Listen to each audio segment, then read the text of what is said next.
everyone, welcome to the Cultivate podcast with the Grove Church. I am Charlie Lofton, the lead pastor there, and thank you so much for joining us.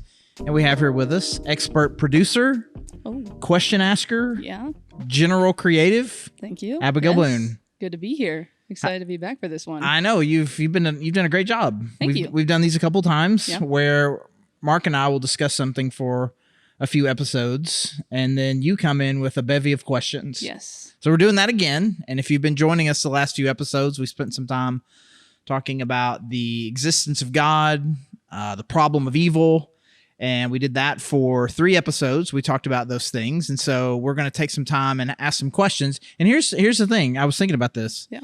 The very first time we did the Q&A, you sent them to me on email the night before, and I read them. Yeah. The second time, you showed me a printout of it right before we recorded. This time, I have nothing. I have nothing. Yeah. It could just be a series of really bizarre would you rathers. I should do that sometime. I have no idea what's coming. So I'm going to hand it over to you with whatever questions you may have there. This one for sure, I would say falls into more of like the philosophical questions of life, which seems like more of the series that y'all were doing. Right, for sure. Yeah. And I don't know if you mentioned it in the earlier episodes, but this is all in correlation with the sermon series that you did.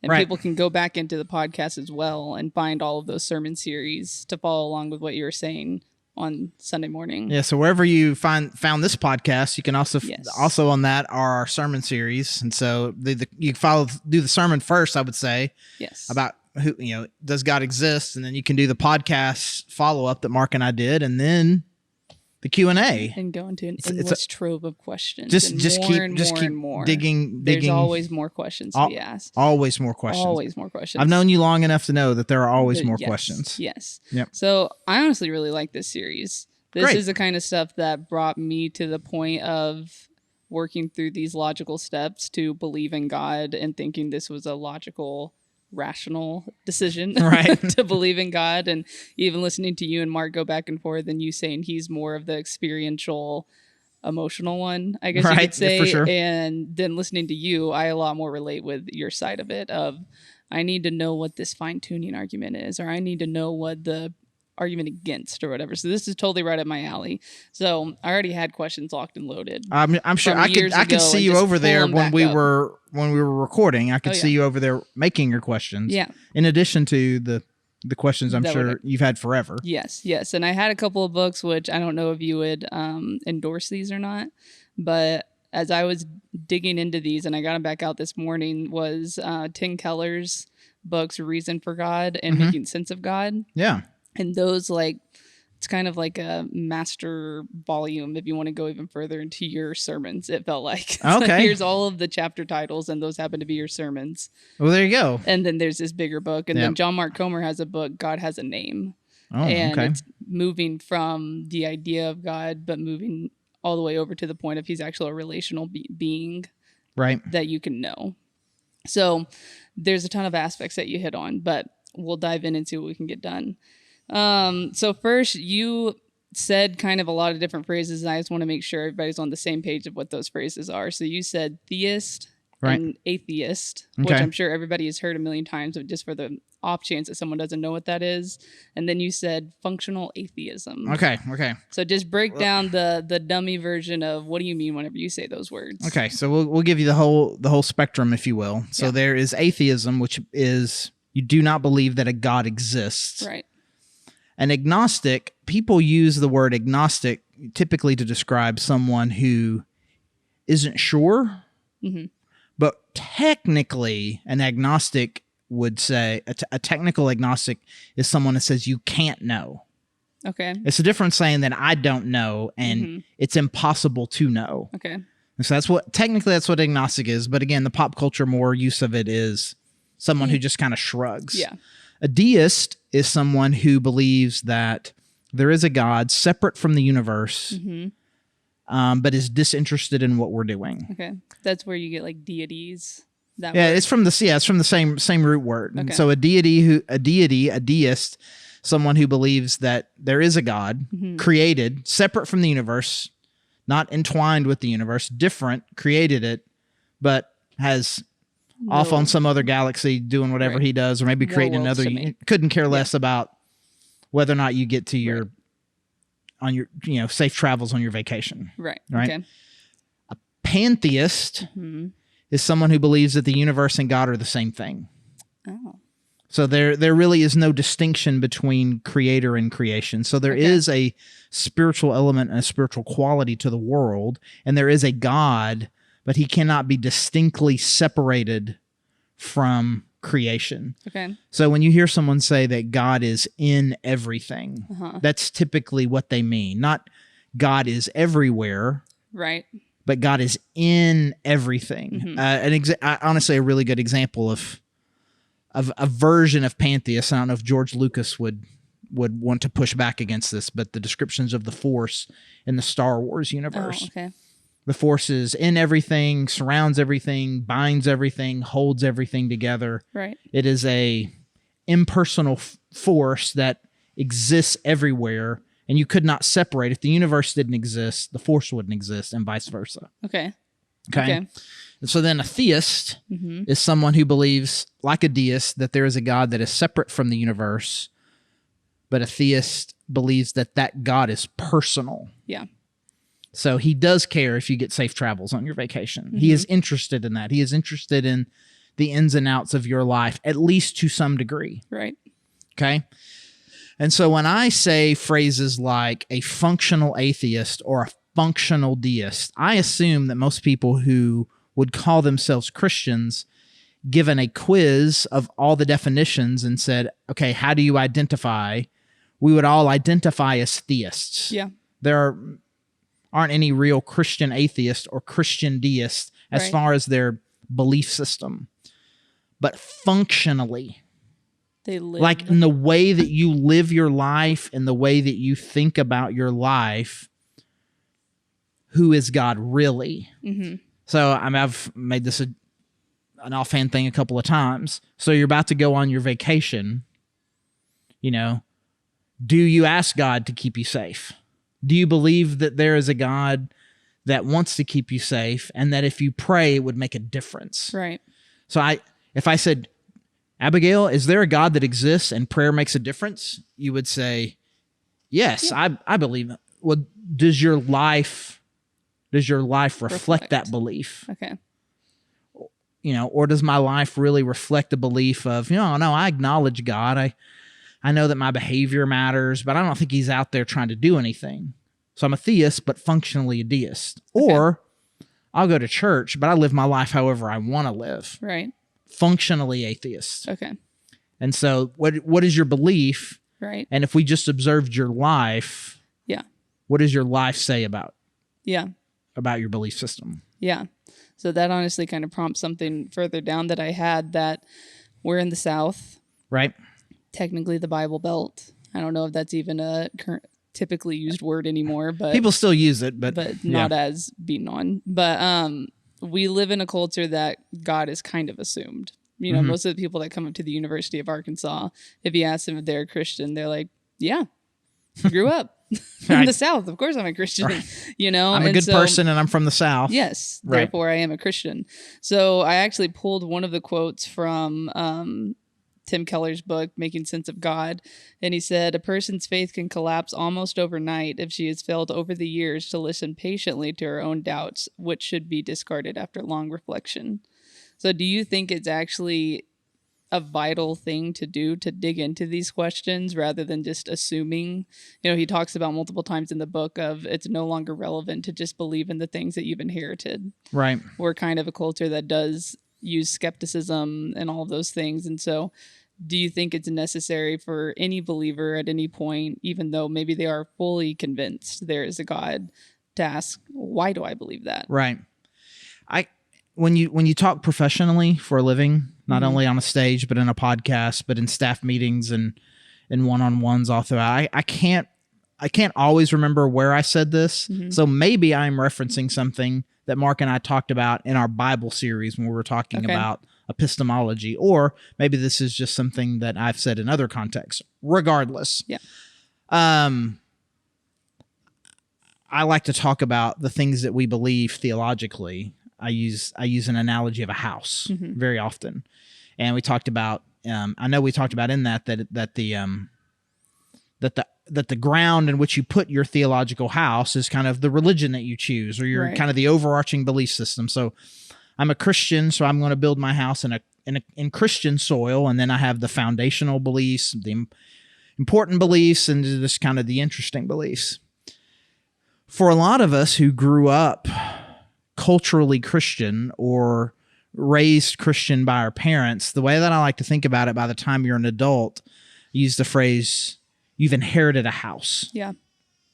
So you've inherited a house from your parents. I've inherited a house from my parents. And there comes a point in your adult life where you're saying, okay, well, this is my house. Do I want to keep it? Right. I mean, if you can imagine thinking about it in a literal sense, your parents die and they leave you their house, right? Do I want this house? Financially, yes. Okay. Well, then we'll go, before we get distracted, we'll go back to the metaphorical. Yeah. Do I want this particular house? And a lot of people will do what's called deconstructing. I'm gonna deconstruct, and they just start tearing all of it down, really, before they ask what I think are the bigger picture questions of, is this a house that I want? Right. And I would suggest to somebody that I think it is really important, for what you said, to make your faith personal. Right. But I don't know that I would necessarily put it in terms of I need to, at a deep level, question everything. Yeah. I would start with, do I like this? Do I believe in this location? Is this a good location for a house? Yeah. Do I believe in a personal God who sent his son Jesus Christ to give us life? Do I believe that? Yeah. And I would start with that. And if so, it's like, okay, well, no, this is where I want my house to be. Yeah. And then to explore those foundational truths. Okay, well, yeah, I believe in the foundational truths of Christianity. And then from there, now we're talking about remodeling and redecorating a house that you've been given. Yeah. I think some of us just kind of start going into your parents' house and being like, new paint colors. I hate this 70s carpet and this color scheme, and I never liked this couch, and you start tearing things up, and next thing you know, you've blown the foundation and you've moved someplace completely different, as opposed to asking kind of the bigger picture questions first. Do I like where this house is? Does it have a stable foundation? Now I'm going to take what I was given and make it my own. Yeah. And so I don't think we necessarily have to have some big, huge crisis of faith where I'm going to start from scratch and say, I don't know if I believe any of that. Right. I don't know that that's the best process, but I do believe there has to come a point where your faith that you inherited becomes your own. Yeah. Yeah. So at one point, I believe it was in the first or second episode that you and Mark just did, you said you think that our world today is outpacing our questions. We're too busy. You referenced kind of like the same thing of grief, that we can just busy ourselves out of not having to deal with it, ask the real questions that we're really struggling with. So A, why did you even bring that up? B, what do you really mean that do you believe that everybody actually does have a yearning and a desire to like really ask the questions of is there a God? I mean, I really do believe, and there are scriptures that point to this, and I think there's all manner of empirical evidence around this for people that live now and have lived for generations. We are constantly asking big picture questions. Yeah. Who am I? What does this world mean? What is my place in this world? Is there a deeper spiritual meaning to life? We have all of that in there. Right. But I think that a lot of us, maybe even most of us, are afraid of those kinds of questions. Mm-hmm. They're scary, and life is busy and complicated enough.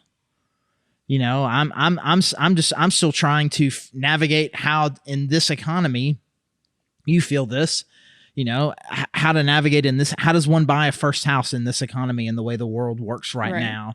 And how do I balance my social life with my work life? And how do I just make the basics of life work. Yeah. And that's so hard and that's so difficult that I think a lot of us are either, some of us unintentionally, but I believe some of us intentionally are busying ourselves in such a way where we don't really have time to ask the bigger picture questions of life. And so I think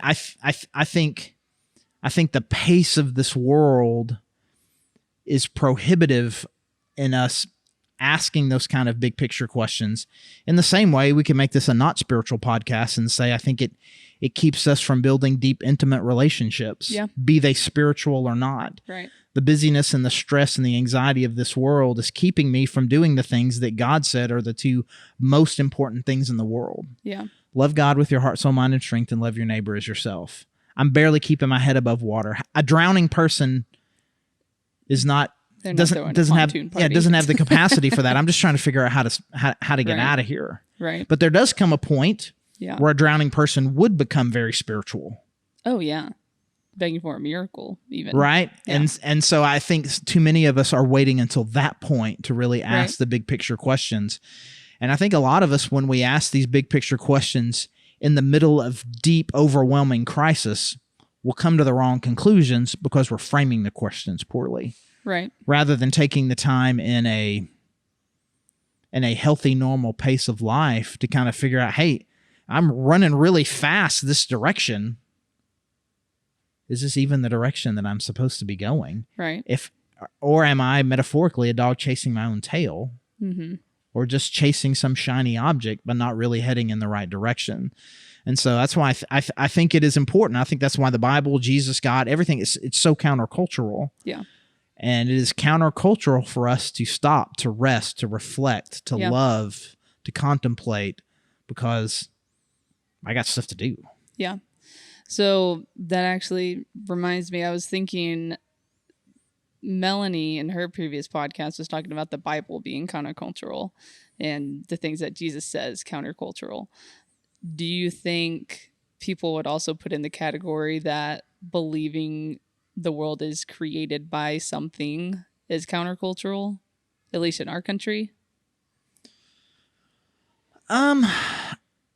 It's funny. I thought you were going to ask a different question. Is really just maybe this kind of end up being the same sort of question. Like, is it countercultural to even have deep reflection? Is it is intimacy countercultural? Answer that one. I like that question. Is connection countercultural? Is reflection, meditation, depth, question asking, pondering?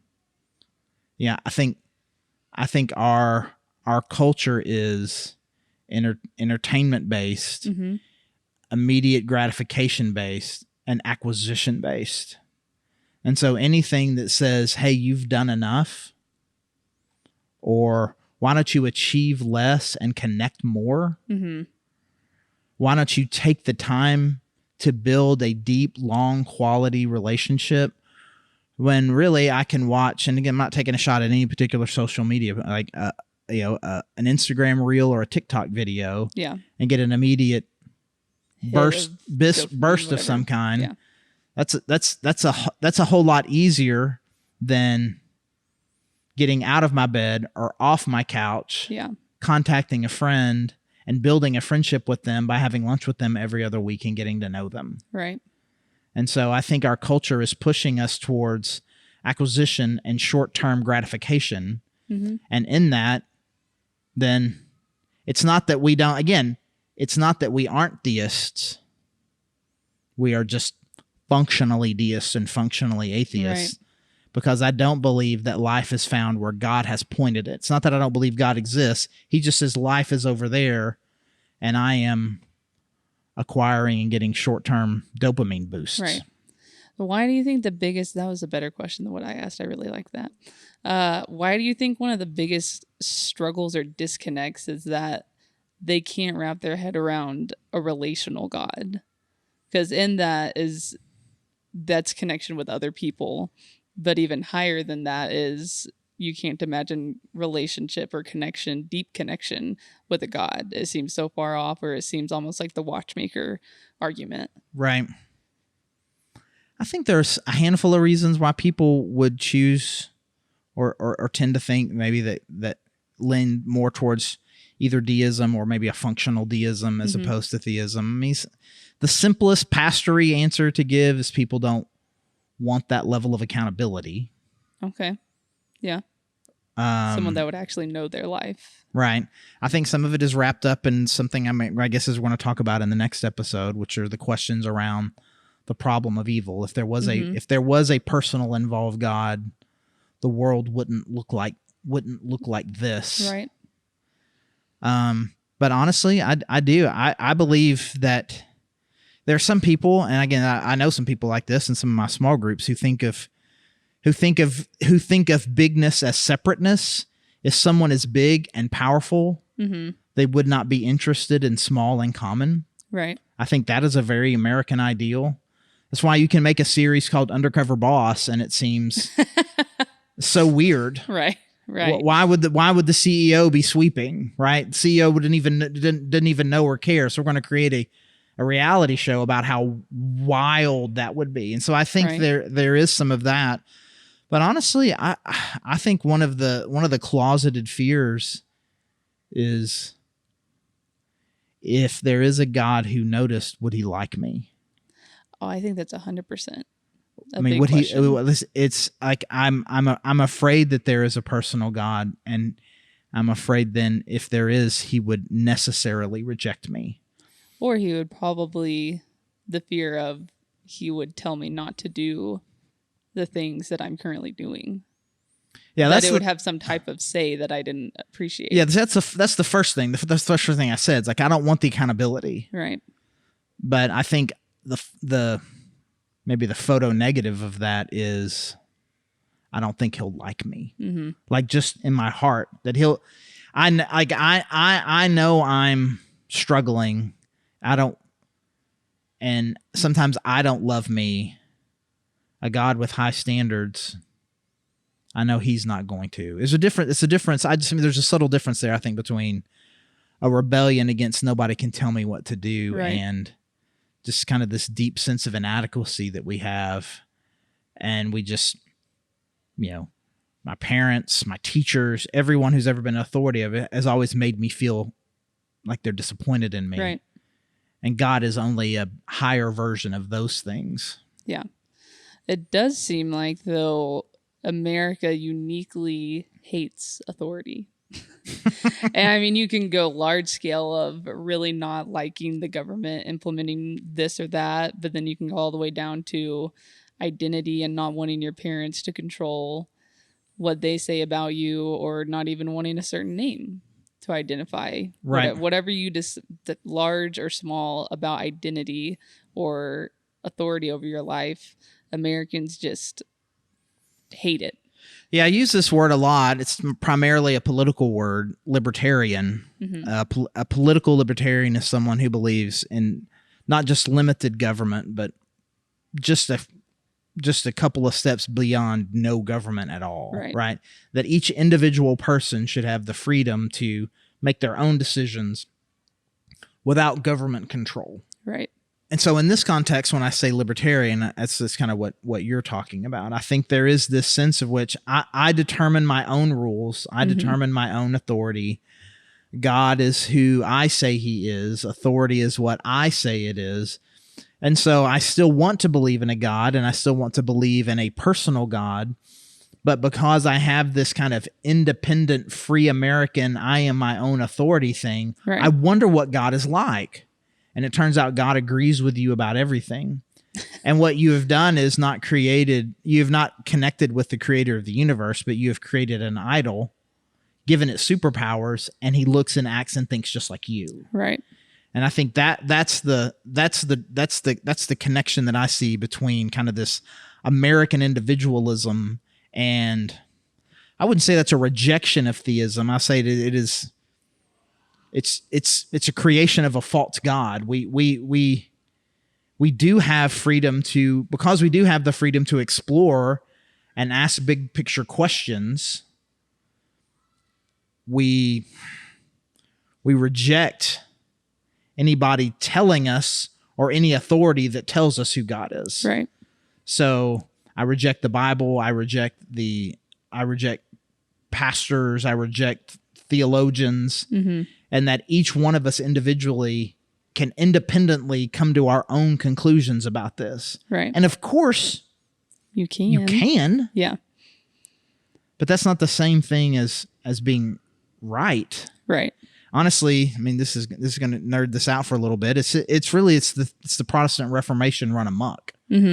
We start to question, I think, in a healthy way, some of the decisions and the authority that the Catholic Church had at that time, and have ultimately got to the point to where you and I, when we could talk about God and talk about two very, very completely different people, different characteristics, different styles, and it's like there's not.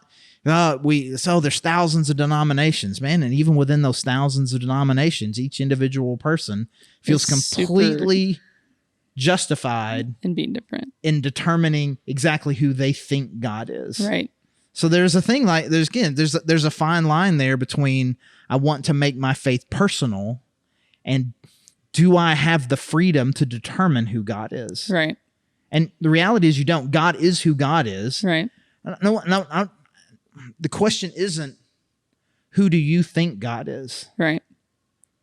It's who is God? Right.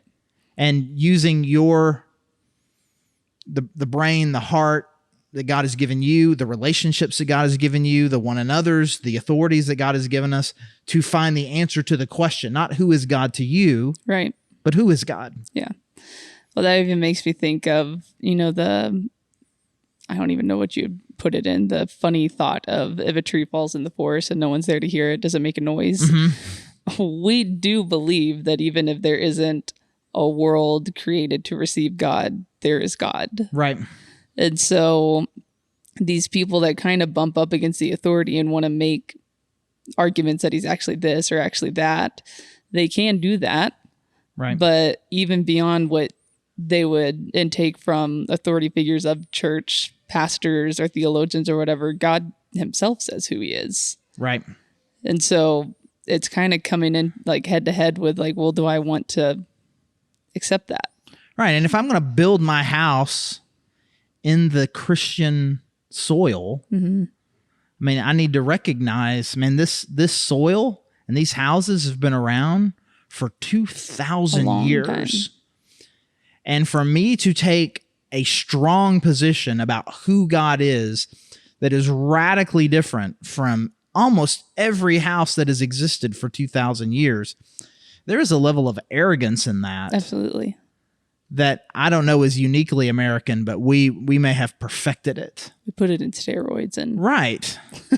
I mean, the things that I believe, that we believe as a church about who Jesus is, about what salvation is, those kind of core ideas, obviously everybody thinks that what they're saying is what Paul said, but seems to be also reflective of the things that they were saying in the 1st century, 2nd century, 3rd century. Right. The councils that came out to try to figure out, okay, who do we really believe Jesus to be? And what do we really believe about what ultimately would be called the Trinity? And who is the Holy Spirit? And all of these questions, man. They were wrestling around these things for a really long time and some really solid conclusions. And you gotta have a significant amount of arrogance, not just simply to disagree with the pastor you grew up with, but the historical norms of Christianity for almost 2,000 years. Right. And I also was thinking this isn't necessarily one of the, or this may be an argument that someone has leaned on or argued against, but it has been a theism or something outside larger than ourselves has been a universal concern since the world began. Right. Even in cultures that maybe weren't touched by the first church or by Israel, wherever they might be, you go to the most remote island and they've created some sort of belief system because there's something out there that's bigger than themselves. And so I listened to the 4-headed or 5-headed horsemen that you were talking about. I listened to their arguments and it never seems to come up that they question, well, why do people keep asking about God. And I mean, they're railing against God probably just as long as we've been advocating for him and believing in him. But along with the historical belief, you know, it can't be removed from human history that's been a universal concern since day one. Right. I mean, you got these early cultures and these isolated cultures, and we can judge them for turning the sun into a god, or turning the ocean into a god. But there's something even in that of like, the sun provides everything. It allows things to grow. It keeps me warm. The ocean provides us with all of the things that we need. And you just see, wow, look at this thing is a great provider of everything. And then again, I think our hearts are geared that way. And I think that God has also kind of put it in us to ask that next question. But where did that come from? Right. And so we idolize ourselves. Mm-hmm. God didn't make me rich. I made me rich. God didn't get this job. I got this job. God didn't get this degree. I got this degree. Right. So I idolize myself because I'm the one that is providing everything for me. One more question. Where did you come from? Right. How did you even get to be here? Yeah. To where you have the ability to idolize yourself. Where did that come from? Should you also be paying some homage to that? Right. Which gets us back full circle, and we'll kind of wrap it up here. This gets us back full circle. Like, I'm too busy to even think about it. I'm too busy, and I'm too important to really ask these big picture questions, rather than kind of slowing down and being like, you know, who am I really? Right. And who am I supposed to be? Because I think in addition to us all having this sense in us that there is more to this life than just what we see, I think we also have this sense that something is wrong with the world. Oh, yeah. And something is wrong with me. And I think at that point we start asking those questions. Where did all of this come from, and why does everything seem broken? We are just a couple of reflections away from deciding who Jesus Christ is. Right. And I remember some of our conversations that we had. That's kind of where we started. Mm-hmm. Where did all this come from? Right. And clearly something's wrong. Yeah. Once we come up with some answers to those questions. Yeah.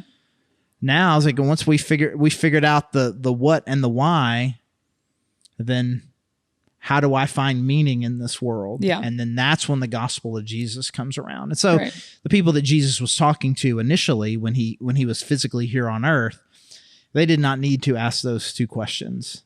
They knew that God had ordered the world, and they knew exactly why the world was broken.